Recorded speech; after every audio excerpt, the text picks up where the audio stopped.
In the spring of 2024, a joint Egyptian-European research team quietly packed up their equipment at Giza and left. No press release, no announcement, no publication of findings. They were just gone. And the mainstream media, which had covered their arrival with considerable excitement, didn't seem to notice that the results of their work never surfaced. Not in a journal, not in a conference, not anywhere. That silence is where this story begins. Because when scientists who dedicate their careers to one of the most studied sites on Earth suddenly go quiet, that's not nothing, that's something.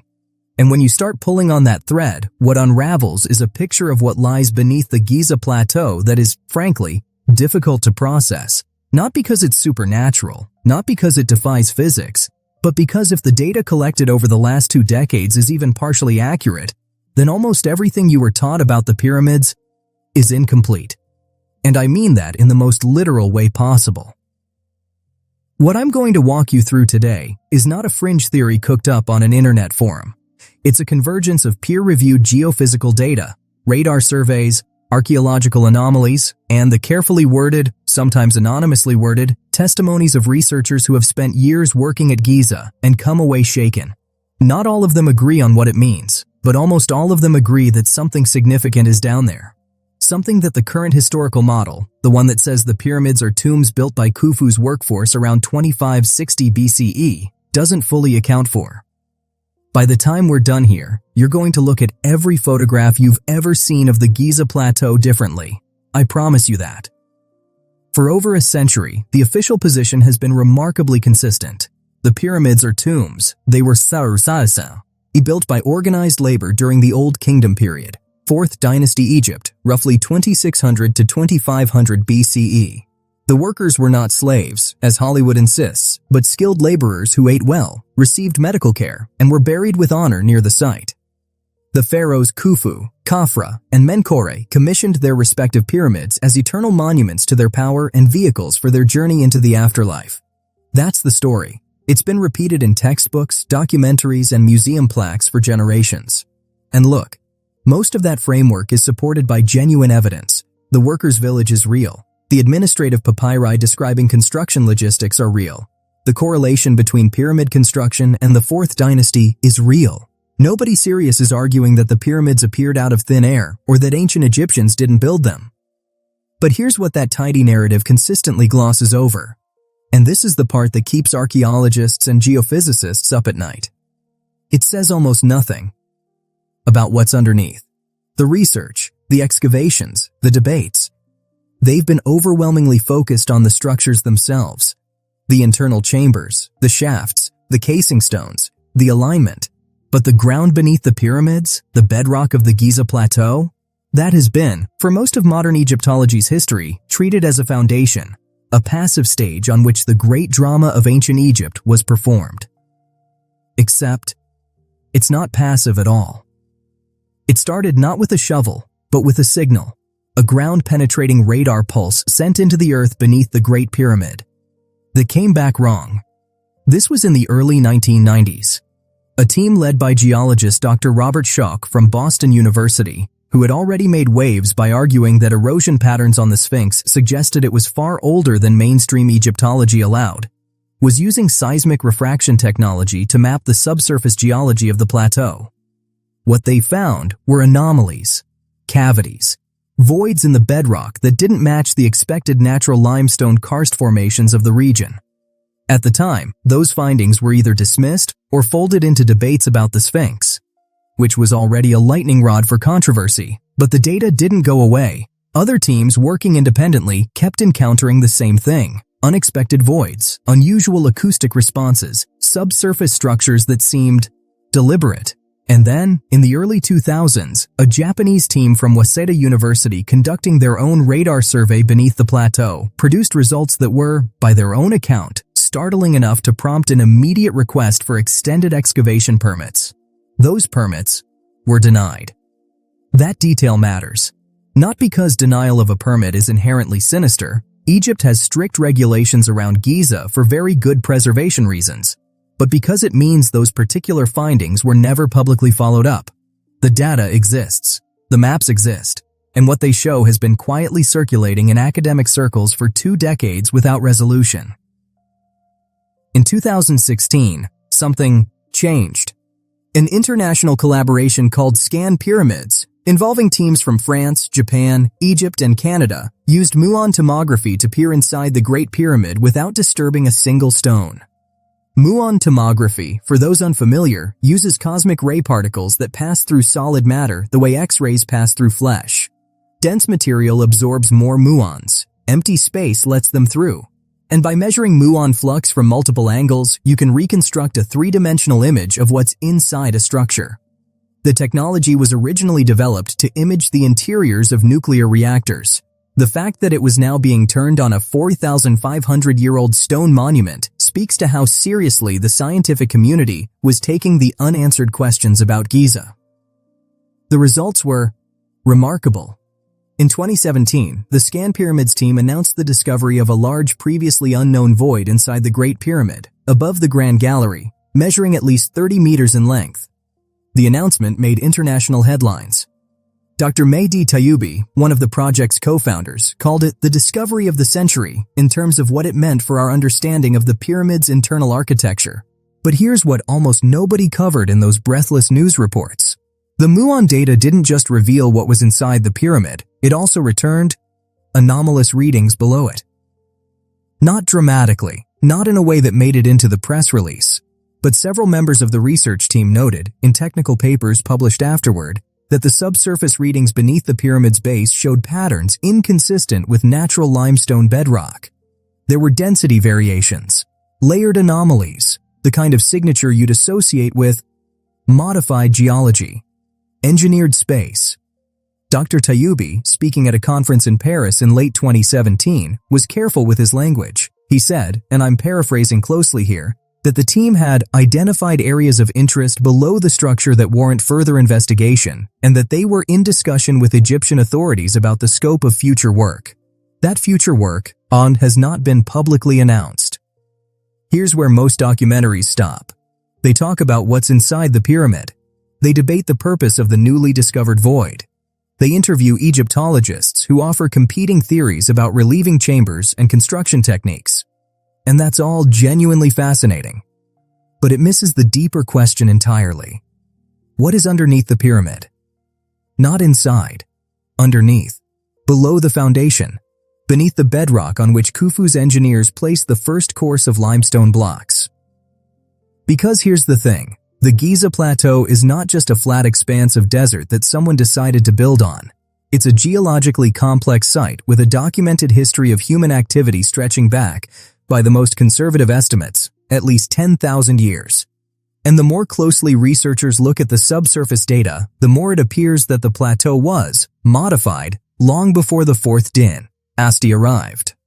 Dr. Carmen Voss, a geophysical archaeologist at the University of Vienna who has spent 11 years conducting research in the Greater Giza region, described her first encounter with the compiled subsurface mapping data in a 2024 interview with the European Journal of Archaeological Science.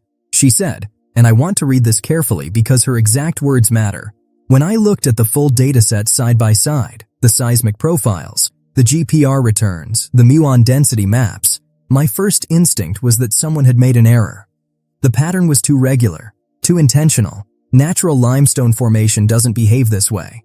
I went back and checked the methodology 3 times before I allowed myself to accept that the data was clean.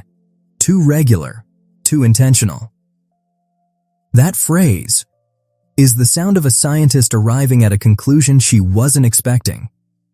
One of the most disturbing and genuinely fascinating elements of what researchers have found beneath the plateau is evidence of an elaborate, intentional water management system that appears to predate the construction of the pyramids themselves. Now, this needs some context, because the idea of water at Giza seems counterintuitive. Today, the plateau is desert, hot, dry, arid desert. But 10,000 to 6,000 years ago, during what geologists call the African humid period, or the Green Sahara, the climate of North Africa was radically different. There were lakes, rivers, seasonal flooding. The Nile's flood patterns extended much further into what is now the Western Desert. Giza was wet, and someone built infrastructure to manage that water. In 2023, a team from the University of Manchester's Archaeology department, working in conjunction with the Egyptian Ministry of Tourism and Antiquities, published a study in the Cambridge Archaeological Journal documenting the discovery of a series of carved channels and cisterns cut directly into the bedrock beneath the plateau's surface layer. These weren't natural, they were shaped, deliberately, and the sediment trapped within them, dated using optically stimulated luminescence, placed their last active use somewhere between 7,000 and 9,000 years ago. Let that number settle for a moment. 7 to 9,000 years ago. The fourth dynasty, Khufu's time, was roughly 4,500 years ago. That means whoever cut those channels into the Giza bedrock was doing so somewhere between 2,500 and 4,500 years before the pyramids were built. We have no name for these people, no confirmed culture, no widely accepted archaeological designation. We have their engineering, and almost nothing else. Dr. James Harrington, a geoarchaeologist at the University of Edinburgh who peer-reviewed the Manchester study, told the journal, "The implication is uncomfortable but unavoidable. The Giza Plateau was not a blank canvas when the Old Kingdom Egyptians arrived. It was a site with an existing, significant, and sophisticated history of human modification." Uncomfortable is a word that comes up a lot in this research. Beneath the plateau, running in patterns too deliberate to be natural, there are tunnels. This is not speculation. This is not a fringe claim. The existence of tunnel systems beneath the Giza Plateau is documented by Egyptian authorities themselves. The argument, and it is a fierce one, the kind that plays out in pointed academic exchanges and loaded footnotes rather than public debate, is about who built them and when and what they were for. The most conservative interpretation is that the tunnels are relatively recent, quarrying operations from the Greco-Roman period, possibly medieval in some sections, created to extract limestone for later construction projects. That's a legitimate explanation for some of what's down there. Egypt has a long history of reusing its own geological resources, and the plateau shows evidence of quarrying activity across multiple historical periods. But not all of the tunnels fit that explanation. Some of the passages identified in ground-penetrating radar surveys descend to depths inconsistent with limestone extraction operations. Some show evidence of precise geometric cutting at angles that don't align with known Greco-Roman or medieval quarrying techniques. And some lead to chambers. Large ones. In 2022, a Hungarian archaeological team working under a collaborative agreement with the Egyptian government conducted a series of GPR surveys in the area immediately west of the Great Pyramid. Their findings, presented at the International Society for Archaeological Prospection Conference in Krakow, described a network of subsurface passages connecting to what appeared to be a large rectangular chamber at a depth of approximately 12 meters below the plateau surface, measuring by their estimation roughly 80 meters by 40 meters. 80 meters by 40 meters. For scale, that's roughly the size of a football pitch, underground, beneath the western shadow of the Great Pyramid, and it has not been excavated. It has not been officially acknowledged in any press release from the Egyptian Ministry of Antiquities, and the Hungarian team's paper, which I will link in the description, is sitting in the conference proceedings, largely undiscussed. Dr. Anna Kovac, the team's lead researcher, was asked in a follow-up interview whether she believed the chamber was man-made. She paused for a long moment before answering, and then she said, "I believe the data is what it is. What made it is a question I'm not yet prepared to answer publicly." There's a stone tablet sitting in the Cairo Museum that most Egyptologists have quietly decided to ignore. It's called the Inventory Stele, and it was discovered in 1858 by French Egyptologist Auguste Mariette at Giza, next to the Sphinx Temple. The stele, which dates to the 26th dynasty, around 670 BCE, purports to record the history of the Giza site as it was understood at that time. And according to the Inventory Stele, the Great Sphinx already existed when Khufu arrived to build his pyramid. Not built by Khufu, not commissioned by Khufu, already there. The mainstream Egyptology Cal response has been to argue that the stele is a later fabrication, a pious forgery created by priests of the 26th dynasty to lend their local religious site greater antiquity and prestige. That's a plausible argument. Forgeries existed in the ancient world. Historical revision existed in the ancient world. But here's the thing. That dismissal has never been definitively proven. It's an interpretation, a convenient one, because the alternative requires asking questions about who was at Giza before Khufu that the current model isn't equipped to answer. Dr. Robert Bouval, the Belgian-born researcher best known for his work on the Orion correlation theory, spent years arguing that the inventory stele deserves a far more serious hearing than it's received. Whether you find his broader theories compelling or not, and mainstream Egyptology largely does not, his specific point about the stele's dismissal being assumption-driven rather than evidence-driven is difficult to refute. The stele says someone was at Giza first, and the subsurface data increasingly suggests he might be right. In late 2023, a ground-penetrating radar survey was conducted at Giza, and here's the detail that matters. It wasn't even an archaeological survey. It was an infrastructure assessment, conducted by an engineering firm contracted to evaluate the subsurface stability of the plateau ahead of proposed improvements to a nearby road and visitor management system. These are the kinds of surveys that happen quietly, routinely, all over the world. Engineers scan the ground, check for voids that might cause subsidence, file their report, move on. Nobody's looking for archaeology. Nobody's expecting to find it. Except, this time, they did. One member of that engineering team, speaking anonymously to a correspondent at a European archaeology publication in early 2024, described what the radar returns showed beneath the central plateau area as, and these were the words used, deeply frightening. Not scientifically startling, not professionally significant, deeply frightening. The correspondent pressed for detail. What specifically was frightening about a radar return from ancient bedrock? The source's response, again I'm paraphrasing closely from the published account. It wasn't what we found in the rock, it was the regularity of it, the scale. When you're an engineer and you see a subsurface pattern that size, that geometric, that deep, your first assumption is that it's a data error. Your second assumption is that someone else already built something there and didn't tell you. It took a while before a third option started to seem possible. A third option. The source did not elaborate publicly on what that third option was, but when you place that account alongside the Hungarian chamber data, the Manchester water system findings, the Vienna geophysical mapping, and the Scan Pyramid subsurface anomalies, the outline of something begins to take shape, something that doesn't fit cleanly into any existing historical category.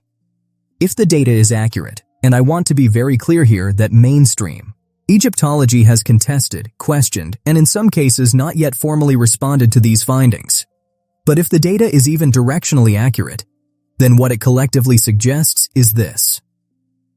The Giza Plateau was not simply chosen as a convenient building site by 4th Dynasty administrators. It was already significant, already modified, already carrying the architectural and hydraulic memory of a civilization, or perhaps multiple civilizations, that operated there thousands of years before Khufu was born. Now, what does that actually mean? It doesn't necessarily mean what some of the more dramatic internet interpretations suggest. It doesn't require aliens. It doesn't require lost super science. Human beings were sophisticated, organized, and capable of remarkable engineering long before the historical record we currently accept gives them credit for. The more archaeologists look, genuinely look, the further back evidence of complex human organization keeps pushing. Göbekli Tepe in Turkey, a site of monumental stone construction dated to at least 11,500 years ago, rewrote the timeline of organized religion and communal architecture when it was properly excavated in the 1990s. Before Göbekli Tepe, the consensus was that complex religious architecture required settled agricultural civilization. Göbekli Tepe proved that wrong, completely, undeniably wrong. Dr. Elena Marchetti, a professor of prehistoric archaeology at the University of Bologna, who has published extensively on pre-agricultural complex societies, made a point in a 2024 lecture that I think cuts to the heart of this. She said, "We keep being surprised by what early humans were capable of because we keep assuming they thought the way we do. The complexity follows a straight line forward from simple to sophisticated. The evidence increasingly suggests that human capability has always been present. What varies is the context that activates it. The context that activates it." What was the context at Giza, 10,000 years ago, that activated whatever was built down there? That is a question nobody has answered, and it might be the most important unanswered question in archaeology today. The Egyptian government has, for decades, maintained strict and centralized control over excavation rights at Giza. That is understandable. The site is irreplaceable. The potential for damage, from careless excavation, from commercial exploitation, from the sheer physical weight of academic ambition, is real and serious. Egypt's cultural heritage belongs to Egypt, and the world should respect that. But that control has also created a strange quiet around some of the most significant subsurface data ever collected from any archaeological site on Earth. Studies get published in conference proceedings and sit there, undiscussed. Surveys get conducted, and their findings never make it to a press release. Teams pack up and leave without explaining what they found. And the silence isn't sinister necessarily, but it is a silence. And in that silence, questions accumulate. What is in the chamber beneath the Western Plateau? When will it be opened, if it ever is? Who built the water management system that predates the pyramids by millennia? And what else did they leave behind? What did the 2024 infrastructure survey actually show, in full? And who has seen those results? Some researchers believe the answers, when they come, will be the single greatest archaeological revelation in modern history. Not a minor adjustment to the timeline, not a footnote, a fundamental rethinking of what human civilization looked like and how far back it reaches. Dr. Voss, the Vienna geophysicist, ended her 2024 journal interview with something that has stayed with me. She said, "The pyramids have always been described as the beginning, the dawn of monumental human achievement. I think we may be wrong about that. I think they might be a continuation, and whatever they were continuing, we haven't found it yet." A continuation. Think about that. Those three pyramids, those three structures that have defined our image of ancient greatness for thousands of years, might not be the beginning of the story. They might be somewhere in the middle. And whatever came before, whatever was built and lived and worked and perhaps collapsed in the millennia before Khufu laid his first stone, is sitting in the dark beneath our feet, waiting. The technology to find it exists. The data pointing toward it already exists. What doesn't yet exist, is the open door. But here's what I keep coming back to. Every major archaeological revelation of the last century, Tutankhamun's tomb, the Terracotta Army, Göbekli Tepe, the Antikythera mechanism, every single one of them was, at some point, just a rumor, just a strange signal, just a researcher looking at data that came back wrong and deciding to take it seriously rather than explain it away. The strange signals from beneath the Giza Plateau have been accumulating for 30 years. At some point, someone is going to open that door, and when they do, I genuinely don't know if what's on the other side is going to confirm what we hope, or overturn what we believe. Maybe both. The pyramids have kept their secrets for 4,500 years. Whatever is beneath them has kept its secrets for longer still. But secrets, as history keeps reminding us, have a way of eventually coming out. The question isn't whether we'll find something down there. The question is, are we ready for what it tells us about ourselves?